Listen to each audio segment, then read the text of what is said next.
There is some righteousness on both sides. There's some good people on both sides.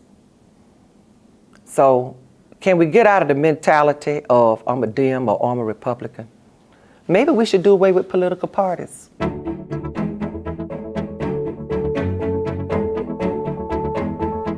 This is Verdaillia Turner, and today we're going to talk about politics, political parties, and the upcoming elections in Georgia. If you can, I would like for you to locate your birth certificate, check it out, and see if you are a Democrat or a Republican. I submit to you, you're neither one.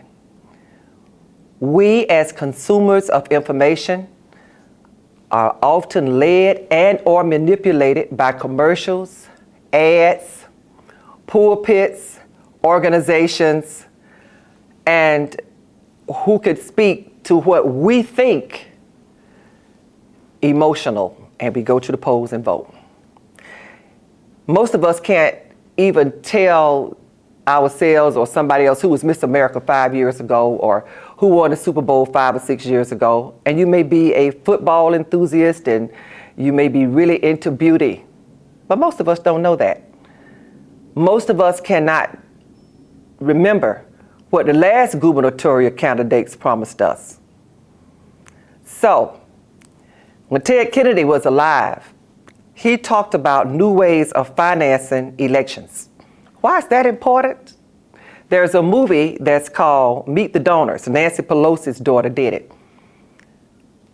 Voters as consumers have very little knowledge as to who's paying for those commercials on TV, who outside of Georgia is influencing those candidates, and how much money they're getting to do mailers, to build images, and what consultants are telling candidates to say for one reason: to get your vote. After all, we have to vote even if we don't pray, right? And we only have two choices. You're gonna vote blue or you're gonna vote red. Most of us credit Abraham Lincoln with freeing the slaves. He belonged to the Whig Party, which became the Republican Party. And some students of history understand what happened during Reconstruction when there was a race between Hayes and Tilden. I want you to look at it. You will find when you do your history lesson that blacks who could vote during that time, very few but who could, and some benevolent, well-meaning whites switched parties because what was done by the Electoral College. I'm not going into it, I want you to do the reading. And when you find out that there's really no difference at the top of that pyramid in many of these candidates, they might look different, they may be marketed different, and they may sound good, but what the real prize is who's going to control those billions of dollars. As one congressman said, oh, we got to make some changes because they're going to do X, Y, Z to us. I said, prove it. Well, they're setting the theory up for that. I won't go into the issue. Theory? And then the congressman said to me, well, we got to control the resources. So those budgets from school districts to churches to homeowners associations to the state government to the federal government, honey, I'm sorry, y'all. You'll find out why we're the richest country. Billions. And whoever those governors are will have an impact on the next presidential election. It's about those electoral votes. Georgia used to have 10 electoral votes. I think now it may have 13 or 14, but we're at the top. So you'll see why there are people who will put money into your state, my state, our state, and dictate who's going to be the next governor.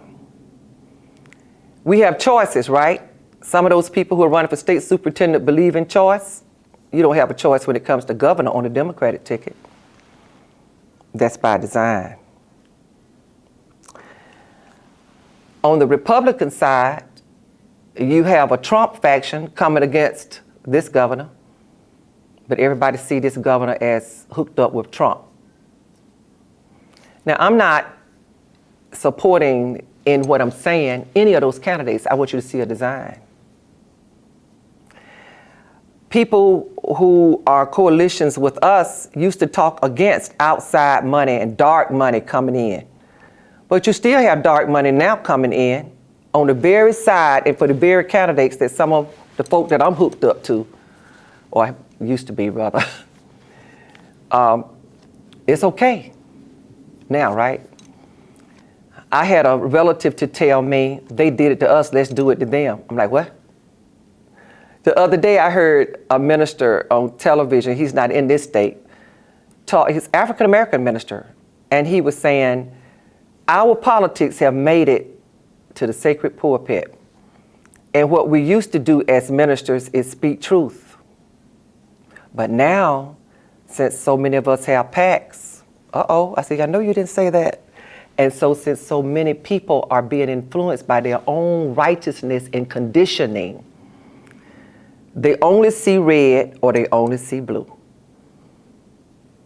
But on my birth certificate, I don't have Democrat or Republican.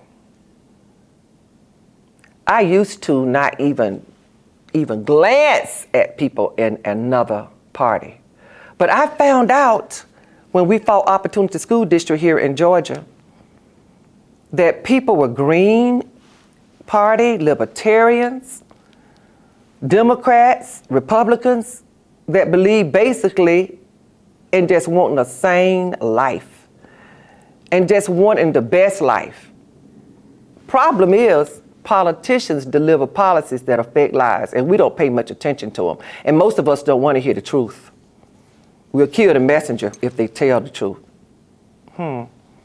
We celebrate Easter. I think Christ was crucified. Oh, well. We brand ourselves. We say, I'm a conservative Democrat. Don't brand me. Or I have to vote black and Democrat. Or I have to vote red, because it's white. The only reason I'm saying all of this, y'all, is because you don't know those candidates. You know those slick flyers that's being mailed, which takes a lot of money. You don't know who have PACs. PACs are where people put money into their own political committee. IEs, independent expenditures that you'll never see as to who's influencing whom. Yeah, it's one thing that Congressman told me is about those resources. There is some righteousness on both sides.